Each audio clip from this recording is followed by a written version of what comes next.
ብቸኝነት የሚሰማን ከሰው ሳይሆን ከእግዚአብሔር ስንርቅ ነው።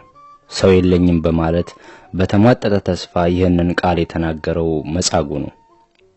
ወዳጄ አንተም እንደ መጻጉዕ በዙሪያ ሰው አጥተህ ሰው የለኝም ብለህ ተስፋ ቆርጠህ ይሆናል። የሚቀርቡ ሁሉ ያለህን ነገር ብቻ አይቶ እንደሚጠጋ አውቀህ የልብ ወዳጅህ በማጣትህ አዝነህ ይሆናል። ብትወድቅ ቀና የሚያደርግህ ብትደናቀፍ ከልቡ እኔን የሚልህ የልብ ጓደኛ የለኝም ትል ይሆናል። ትናንትና በሰርግ ላይ ነጭ ለብሰው ካንተ ጋር ሲዘምሩ የነበሩ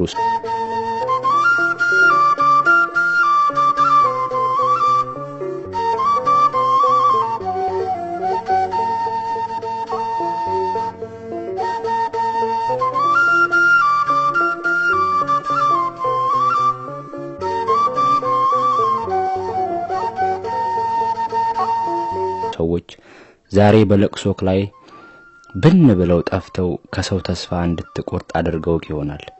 ትናንት አጃቢ የበዛልህ ሰው ዛሬ ብቻህን ቆመህ ይሆናል። ወንድሜ በዚህ አትናደድ። ከክርስቶስ እጅ እንጀራንና ዓሣ በበረከት ሲበሉ የነበሩ ሰዎች መች በመስቀሉ ቀን ከእርሱ ጋር ቆሙ?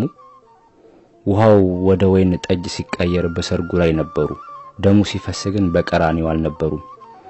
ታዲያ ሕይወት ለሰጣቸውና ለሞተላቸው ምግበ ነፍስ ምግበ ሥጋ ለሰጣቸው ለክርስቶስ ያልሆነ ሰው ላንተ ይሆናል ብለህ ታስባለህ? በፍጹም አይሆንም። ሰው ሸምበቆ ነው፣ ከተደገፍከው ይሰበራል፣ ተሰብሮም አይቀርም፣ ይወጋሃል። ወንድሜ ያንተም ነገር ይሄው ነው። ወዳጆችህ ቀን አይተው ቢከዱ፣ ዘመዶች በማጣትህ አይተው ገሸሽ ቢያደርጉ፣ ብቻህን ከራስህ ጋር ብትቆም አትደነቅ። ግን በዚህ መካከል አንድ ነገር አስተውል። ጊዜን አይቶ የማይከዳ በሁኔታዎች የማይለዋወጥ ሁሉ ጊዜ ሰው ለሌላቸው ቀድሞ የሚደርስ የጭንቅ ቀን ባለውለታ የቁርጥ ቀን ወዳጅ እግዚአብሔር ካንተ ጋር ነው።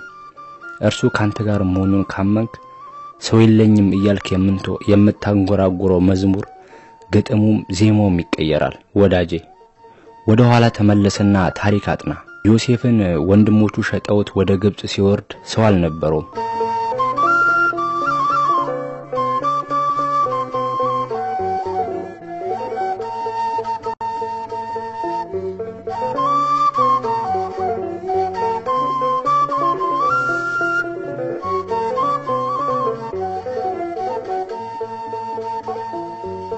እግዚአብሔር ግን በጌታው በጲጢፋራ ቤት ከፍ አደረገው። በጌታው ሚስት ተንኮል ወደ ወይኒ ቤት በተወረወረ ጊዜም ሰው አልነበረውም።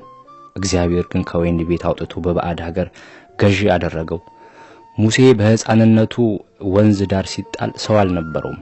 እግዚአብሔር ግን ከተጣለበት አንስቶ በፈርዖን ቤት መንግስት የንጉስ የልጅ ልጅ ተብሎ እንዲያድግ አደረገው። አልዓዛር በሞት ተይዞ ተገንዞ ወደ መቃብር በወረደ ጊዜ ሰው አልነበረውም። ጌታ ግን ከመቃብር አወጣው። ቅዱስ ጴጥሮስ በሰንሰለት ታስሮ ወደ ጨለማው ወህኒ ቤት ሲወረወር ሰው አልነበረውም። ጌታ ግን መልአኩን ልኮ ከወህኒ ቤት አወጣው። ቅዱስ ጳውሎስና ሲላስ ወደ ወህኒ ቤት ተወርውረው ከግንድ ጋርም አጣብቀው ሲያስሯቸው ሰው አልነበራቸውም። በመንፈቀ ሌሊትም ይጸልዩ እግዚአብሔርን በዜማ ያመሰግኑ ነበር።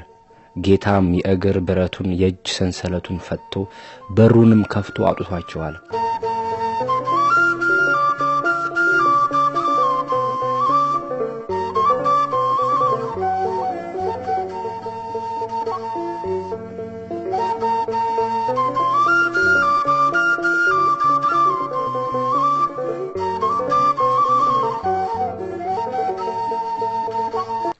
ታዲያ ወዳጄ ይህ ላንተም ነው። ይህ ሕግ ዛሬም በሕይወት ውስጥ ይሰራል። ብቻህን አይደለም። ዘመድ ላይኖርህ ይችላል። ታማኝ ጓደኛ ላይወጣልህ ይችላል። እናት ወይም የሥጋ አባት ላይኖርህ ይችላል። ግን ከሁሉ በላይ የሆነውን ወዳጅ ዘመድ ጓደኛ የሚተካ ከሁሉ በላይ ሆኖ ሁሉም ለእርሱ የሆነ ወዳጅ አባት አለ። በዚህ ኩራት ይሰማ። ክብር ምስጋና ለዚህ ጌታ ለአባታችን ለፈጣሪያችን ለአምላካችን ቅዱስ እግዚአብሔር ይሁን። አሜን።